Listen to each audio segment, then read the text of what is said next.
A sold out MCG, ANZAC Day. Let's get into it.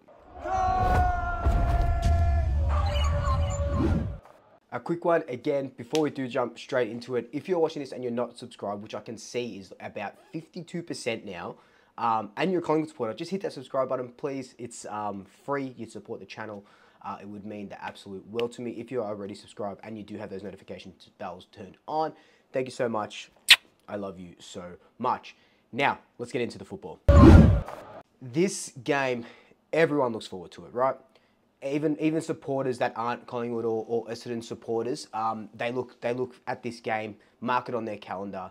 It is the biggest in Australia. I do really believe that. Outside of the grand final, it is going to be absolutely pumping at the MCG. I reckon over 93,000. It's finals like atmosphere already this early on in the season, and it has so many implications for our season and for Essendon season as well, but mainly for our season. We sit 3-3 at the moment. We have a chance to jump a lot up the ladder, jump back into the 8. Well, not back into the 8, into the 8 for the first time this season, 7 rounds into the season. So it's going to be absolutely incredible, and the day itself is incredible, right? So before I do talk about the football and you know, give you my thoughts and a bit of this and a bit of that. ANZAC Day is, you know, it means a lot to so many people, not even just for football, just for ANZAC Day in general. You know, all the veterans, all the people that served us in war, their families. So, you know, not that probably any of them are watching, but I'm sending out all of my love to them, and you know, thanking them for thank you for your service. It is, you know, it takes a special kind of person to defend your country, especially you know, on the beaches of Gallipoli, and you know, which is what ANZAC Day is sort of commemorating. And it's not even just Australians; it's the New Zealand, obviously, the ANZ in ANZAC, and just every serviceman and woman from then to now and in the future.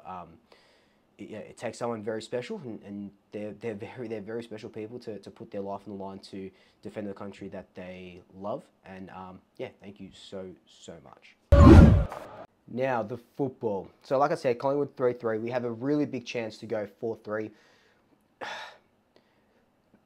Looking at what we did last week to Port Adelaide, I think this is by all means not going to be a walk in the park sort of game. Essendon are going to bring everything that they can, and the thing with, you know, Essendon, Collingwood, it doesn't matter if we're first and second on the ladder, first and 18th, 17th and 18th. This is going to be always an incredible game. All you have to do is look at last year's game. We were down by, what was it, 34 points or something at three-quarter time or whatever it was. And then we have a blinder of a last quarter. I hope that we don't do that this year. I hope that we're winning from the start and go all the way through, which would be very nice. But any way to win this game is, you know, the 4 points are the biggest thing that are on the line today. Now, we'll start with Essendon.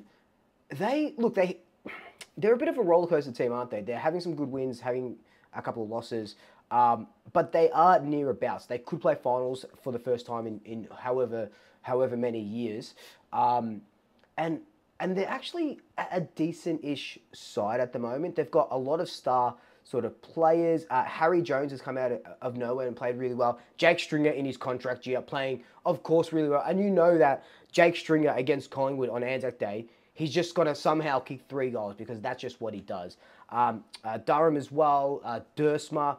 The thing is with Essendon, now they're going to bring in Peter Wright. We know that. They said that they're not going to drop Sam Draper, so they're going to be really, really tall. And Harry Jones is playing too well not to get dropped.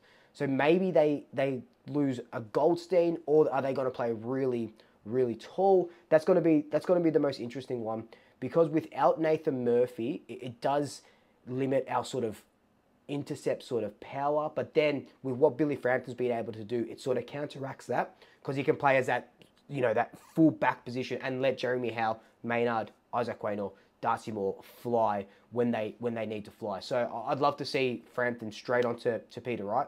I think Frampton might have his numbers, which is good. We can't let someone like Peter Wright, after a 4 or 5 week layoff, you know, Brad Scott said that it's like it's like being a mini preseason for Peter Wright. So he's going to come out firing, and we need to quell his influence very early on in the game. Essendon, they are a really good team around stoppages. You know, even Craig McRae came out and said that they're top 2 for stoppage clearances, scoring off stoppages. So that's their game. Their stoppage game is their game. This is where people like Tom Mitchell, Jack Crisp, even when he sort of floats around there, Jordan De Goey, not so much Nick Dacos, but even like Steel Sidebottom, these sort of players where they come in and they just tackle and they don't let these players get out. Like, obviously, you've got to have Zach Merritt getting 30 disposals and a bunch of contested possessions and stuff like that, because that's just what Zach Merritt does. He's their captain. He's going to lead from the front. But like I said with Peter Wright, you need to quality influence from the start. They will try and score mainly off their stoppages, because that's where they're scoring all their points from. Tom Mitchell needs to have 9+ tackles. So does Jordan De Goey. So does Pendlebury. And these players, if you just look at their stats from last week against Port Adelaide, these players are having lots of tackles. So we need to just slow them right down from that stoppage, because we know that we are a little bit slow when it comes out of the stoppage, you know, a bit of older legs.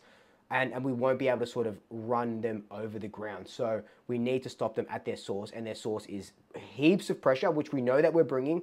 We're the pressure pies at the moment, and we know that we can tackle and stop them right where they need to be stopped. Collingwood, on the other hand, have gone a complete opposite way. So we start the season 0-3. We're trying to change things on the fly, and then we've won our last 3 in a row, which is amazing. So you'll notice that Collingwood aren't scoring from half-back at the moment.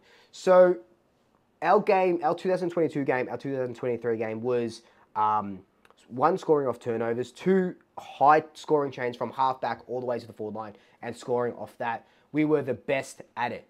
Teams have gone to town on us, and they know how we play now. They know to stop Isaac Quaynell's influence. They know to stop John Noble's influence.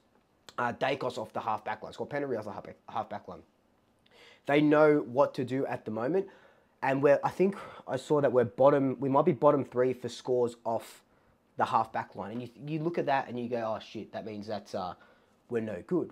But we've changed our game tenfold. So we've just 180. We've flipped it and reversed it, because now we're a high-scoring team off our forward half transition. So we're scoring more in that sort of from the half-forward line, as opposed to scoring from the half-back line and coming up, because we've got pressure. We've got Bobby Hill, Lockie Schultz, Patrick Lipinski, Jamie Elliott. These guys that are just pressuring around that forward line, creating that turnovers. We're top 2 from forward half chains to scoring points, which is amazing. And our turnover game is really strong. I think we put about 50-odd points against Port Adelaide from our turnover game, which has been strong for the last 2 years, but we just haven't been seeing it towards the start of this season. We're starting to see it a little bit now. And Daniel Hoyne on SEN said we were the brutal Magpies at the moment, which is exactly what we need to be. Look, I think if we go in with what we did against Port Adelaide and we sort of continue that on, because, okay, that first quarter, shocking.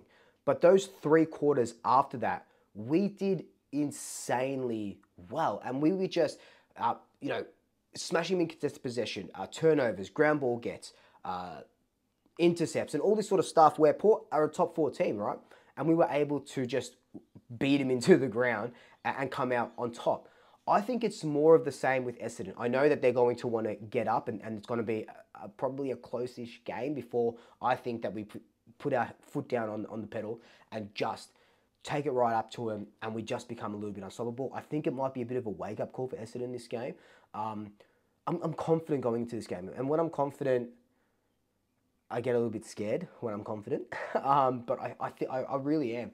And like I said, if we can keep our pressure up, stop them from scoring around stoppages, get really good at that, which I know that the boys will be doing a lot of work into that, and keep our turnover game up in our forward line, there's no reason why, and I guess this is my prediction, there's no reason why we can't win this game by 30+ points. We have the firepower there.